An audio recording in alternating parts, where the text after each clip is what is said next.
What's up, everybody? My name is Prema. Welcome back to my channel, where for the rest of this month I'm just vlogging. I'm just talking about whatever's on my mind, okay? So, with my series, we're still talking about the series. I'm going to talk about this series the whole month. So I had to rewrite a scene. I wrote the scene and I knew I couldn't get anyone to act in this particular role for this scene. But I thought, you know what, let me write it. We just try it. And we wrote the scene as we all tried to find somebody to suit the role. Couldn't get anybody to suit the role. So talking with my friend who's helping me produce this, and I said, you know what, I'm going to rewrite the scene. Okay, so I spent the weekend detoxing my mind. Okay, I didn't watch anything, no listening to anything, just letting my brain synapses work. And I got an idea. Instead of it being a visit, we'll make it a call, and then we can overlay the comedy on top of the call. Because that's the thing with comedy, like, you can't have a scene too serious, because if it's too serious, then you've got more of a dramedy. And I'm not really aiming for dramedy. You know, a little drama, but it can't be too heavy. So by the time I finished writing the scene, I was like, this is brilliant. This is so much better than before. There was a lot of things that I couldn't quite connect, and I was like, you know what, maybe I'll figure it out later. And it ended up connecting. It ended up being much better than the scene I'd previously written. So I sent it to my friend yesterday, and today she sent me a message back. She's like, I read it over, brilliant, great, no changes, it's good.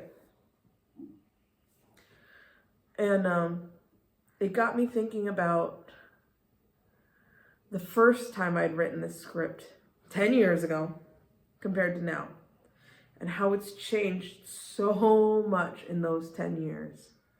There was things I had to cut out. Like, I had this hilarious scene where I'm sitting with my family and they're just saying this outrageous stuff. I wish there's a way I could put it back in, but it's not so cohesive, so it doesn't really quite work. But it was so funny at the time. And but it wasn't working. And there's so much that I put in that's so funny, and it is working. And you know, my writing style has developed so much in these last 10 years.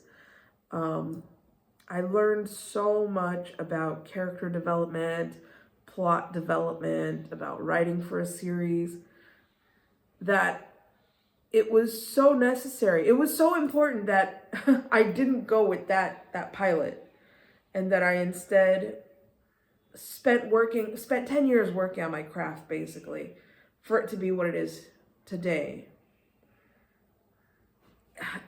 In a way, I'm relieved that we didn't do it 10 years ago, even though I would have been like, more beautiful, more fresh, more elegante than I am now. This old burima trying to put on a show about me. But I think it's more entertaining, more funny, more well-developed than it was back then. And so it got me thinking about how failure is just a stepping stone. Because all those times I would pitch this, I would say, I have this idea, and get a lot of, like, they would be enthusiastic, but it wouldn't work out, or get a lot of, nah, let's do some Hare Krishna in the forest or something, you know, like something very typical, very normal. And I wanted to do something different, something exceptional. So it wasn't working out. And you know, it's for a good. It's for a good that it didn't work out, because every time I got a no, I put it away for a while, and then just something would come in my heart where I'm like, you know, let me just look at it again. Let me pitch it again. Let me try again.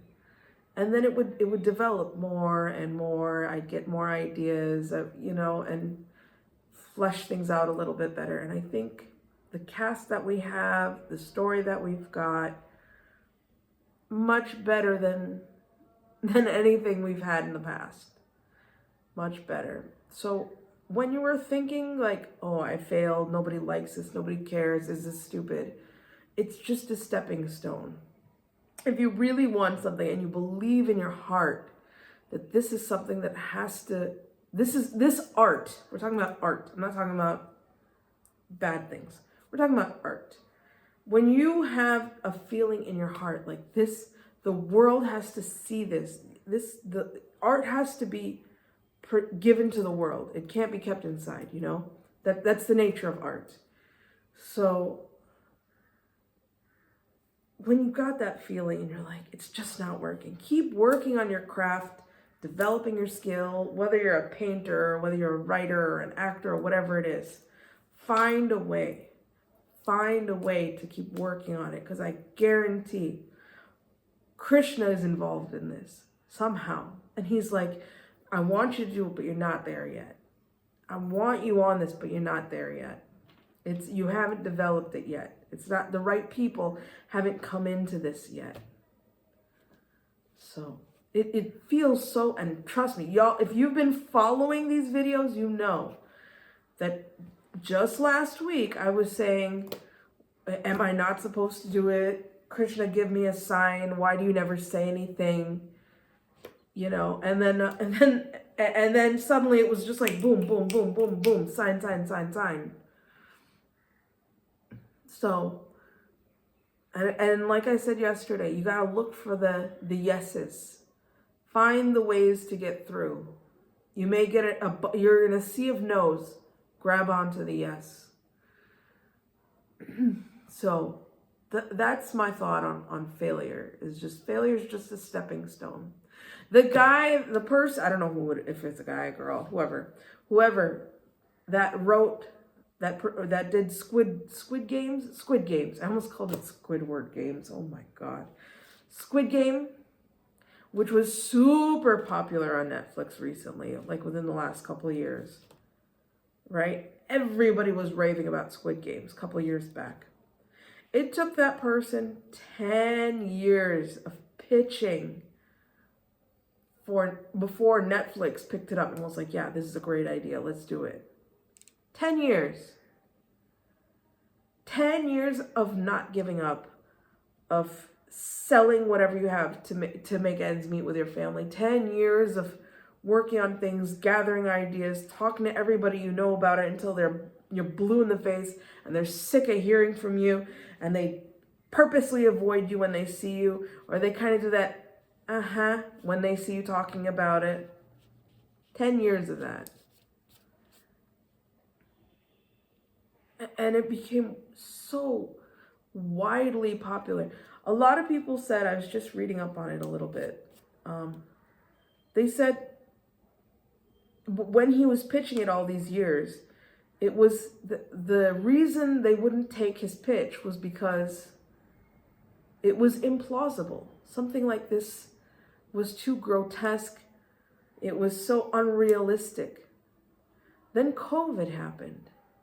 And then Netflix saw it and was like, this is a show about income inequality. It is about class inequality. It's and they saw it for what it was, not just some gross series. So sometimes it just has to pop in at the right time. It's got to meet the right audience. I always think about Srila Prabhupada, right? He's at that university in Boston, and he meets a man. The man asks him what he's doing. Prabhupada says he has so many temples and disciples and whatever, and he says, but time separates us. It's the same thing.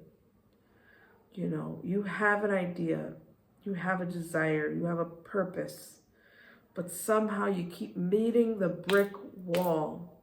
Find your way. Your purpose is there. Your purpose is there. I'm preaching to you, I'm preaching to me, right? Because a lot of times I feel very hopeless. I feel like, oh my God, this will never work. This will never happen. You just have to find a way to keep on trucking and not give up. You keep pitching the pitch, even if it takes 10 years, like that guy, like me. And who knows where this will go. But I have faith in Krishna. He's not going to take me this far to put me down. Like, share, subscribe, do all the stuff. Bye.